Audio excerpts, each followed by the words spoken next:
नमस्कार, आप देख रहे हैं प्रतापगढ़ खेतीबाड़ी। हम हैं रामकैलाश यादव। आज की इस वीडियो में हम बात करने वाला हूं एडवांटा PAC 8744 प्लस। इस धान की आपको संपूर्ण जानकारी देने वाला हूं। ये बीज कौन सा है, इसमें जो है बाली कैसी होती है, एक बाली में दाने कितने आते हैं, पैदावार कितना है इसमें प्रति एकड़ में, और अधिकतम पैदावार कितना दे सकता है, इसका पकने की अवधि क्या है, रोगों के प्रति लड़ने की इसकी क्या क्षमता है, और पौधे की जो है लंबाई कितनी होती है, और पौधे में कल्ले कितने निकलते हैं, इसका पौधा मजबूत होता है या आंधी तूफान हवा आने पर गिर सकता है,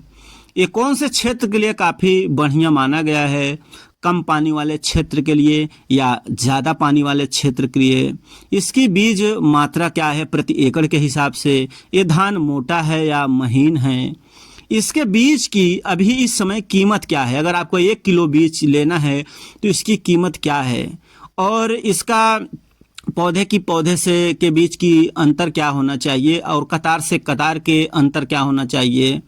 और इसकी धान की नर्सरी कब डाला गया है। हमारे यहाँ जो है देख सकते हैं कि ये धान की नर्सरी डाल दिया गया। आपको इस वीडियो में एडवांटा PAC 8744 प्लस की संपूर्ण जानकारी देने वाला हूं, तो वीडियो को लाइक जरूर करिए। अगर आप खेती बाड़ी से वीडियो देखना पसंद करते हैं तो हमारे इस चैनल को जरूर सब्सक्राइब करें, क्योंकि इस पे आपको सिर्फ खेती और बाड़ी से संपूर्ण जानकारी मिलती रहेगी। वीडियो को लाइक भी कर दीजिएगा। चलिए शुरू करते हैं। अगर हम बात कर लेते हैं इस धान का, जो एडवांटा PAC 8744 प्लस है, ये जो है एक हाइब्रिड धान है, यानी हाइब्रिड धान है, काफ़ी बढ़िया वैरायटी मानी गई है।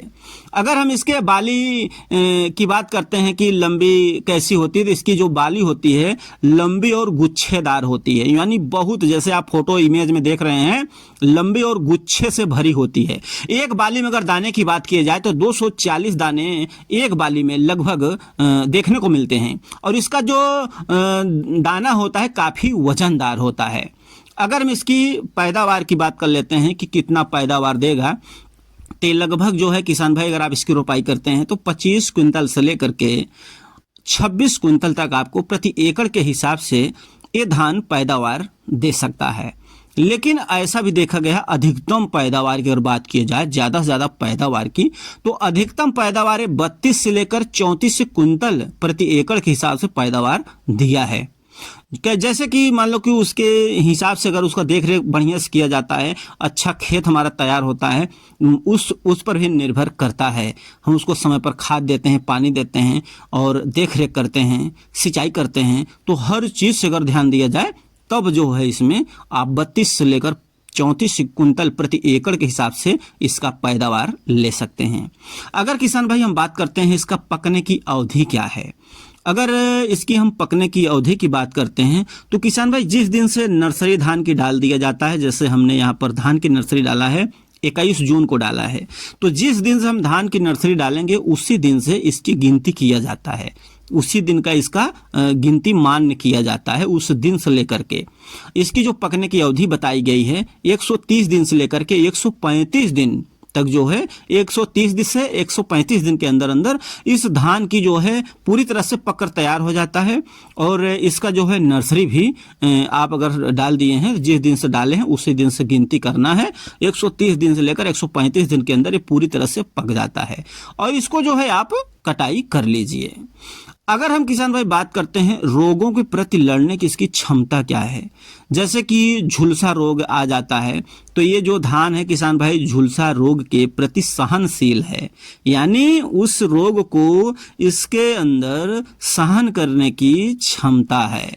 तो ये रोगों से लड़ने की इसकी ताकत ज़्यादा है, तो इसमें रोग बहुत कम लगते हैं, यानी ना के बराबर। अगर हम किसान भाई बात कर लेते हैं इसका पौधा कितना बड़ा हो सकता है, इसके पौधे की अगर लंबाई की बात की जाए तो 105 सेंटीमीटर इसके पौधे की लंबाई होती है। 105 सेंटीमीटर इसके पौधे की लंबाई देखा गया है। अब हम किसान भाई बात कर लेते हैं, जैसे इसकी हम पौधे की रोपाई कर दी है अपने खेत में, तब जो है इसमें कल्ले कितने आएंगे। अगर कल्ले की बात किया जाए तो पौधे का जो कल्ला होता है इसमें 14 से लेकर के 18 कल्ले तक देखने को मिला है,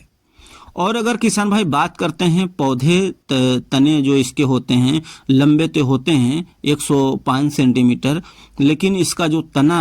होता है काफ़ी मजबूत होता है। ऐसा देखा जाता है जैसे कि बहुत लंबाई हो जाता है हमारे धान की और फलियां लग जाते हैं, पूरी तरह से पकने पर आ गया है। तो ऐसे स्थिति में अगर हल्का हवा आ जाता है, हल्का झोंका आ जाता है, तूफान हल्का थोड़ा बहुत, तो भी गिर जाते हैं। लेकिन ये तना जो है इसका काफ़ी मजबूत होता है, जल्दी गिरता नहीं है। और किसान भाई अगर इसकी हम बात करते हैं कि हमें किस क्षेत्र में लगाना चाहिए, तो किसान भाई ये साफ साफ जो है हम यही कहना चाहूँगा, अगर इसकी आप रोपाई करना चाहते हैं तो आप उस जगह पर इसकी रोपाई ना करें जहाँ पर अधिक समय तक, लंबे समय तक पानी भराव रहता है, क्योंकि बहुत ज़्यादा समय नहीं लेता, 130 से 135 दिन के अंदर तैयार हो जाता है। तो भराव वाले क्षेत्र में इसकी रोपाई ना करें तो ठीक है, क्योंकि अगर आप बहुत भराव वाले क्षेत्र में इसकी रोपाई कर देते हैं, पानी जो है अंदर भरा का भरा रह जाएगा, आपका धान पक करके तैयार हो जाएगा, फिर आप जो है पानी रहेगा तो काटने में आपको समस्या होगी। तो बहुत अधिक जो है पानी भराव वाले क्षेत्र के लिए ये धान नहीं ठीक है। अगर हम इसके बीज की मात्रा की बात करते हैं, अगर हमें एक एकड़ खेत में अगर हमें धान की रोपाई करना है इस बीज का, तो ये जो है लगभग हमें 4 किलो से लेकर के 6 किलो तक, यानी 4 से 6 किलो प्रति एकड़ के हिसाब से बीज दर हमें लेना चाहिए। अब 4 से 6 किलो प्रति एकड़ के लिए इसलिए बताया जाता है क्योंकि किसान भाई जैसे कि बीज जमाव लेता है, आप किस समय बीज का जो है नर्सरी डाल रहे हैं, क्योंकि अधिक गर्मी पड़ने पर किसान भाई पूरी नर्सरी नहीं आती, जिसके कारण आपके धान की रोपाई में कमी देखने को मिल सकती है। यहाँ पर देख सकते हैं हमने जो धान की नर्सरी डाला है, अभी कल ही डाला इस धान की नर्सरी को, और अभी जमाव करके अंकुरित करके इसको डाला गया था। तो इसके लिए किसान भाई हमारे जैसे मौसम बहुत गर्म है तो बीज,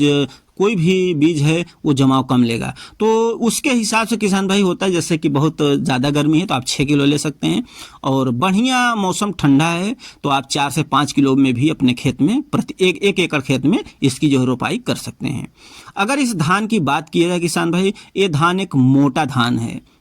धान है और ये थोड़ा जो है वजनदार भी होता है। अगर आप बिक्री के लिए इस धान को अपना रोपाई करना चाहते हैं, आप धान बेचना चाहते हैं, तो उसके लिए काफ़ी बेहतरीन है, काफ़ी बढ़िया है, क्योंकि ये धान वजनदार होता है, वजन ज़्यादा पकड़ता है। तो इसके लिए आप अगर बिक्री करने के लिए देख सकते हैं धान किस तरह दिखाई दे रहा है, इसी तरह धान आपको देखने को मिलेगा, पूरा वजनदार रहेगा और गुच्छादार ऐसे भरा रहेगा और काफ़ी बेहतरीन आपको देखने को लगेगा, और ये धान वजनदार रहेगा। आप बिक्री करेंगे तो आपको इसमें बेनिफिट अच्छा रहेगा। अगर हम किसान भाई बात कर लेते हैं इसकी बीज की कीमत क्या है, तो देखिए किसान भाई बीज की कीमत तो हमेशा बढ़ता रहता है। तो अभी हाल की अगर हम बात करते हैं तो इस समय जब हम इसकी धान की नर्सरी डाले हैं तो 360 रुपया प्रति किलो के हिसाब से ये जो है बीज हमें मिला है, यानी 360 रुपये किलो के हिसाब से इसका बीज हमने खरीद कर लाया है।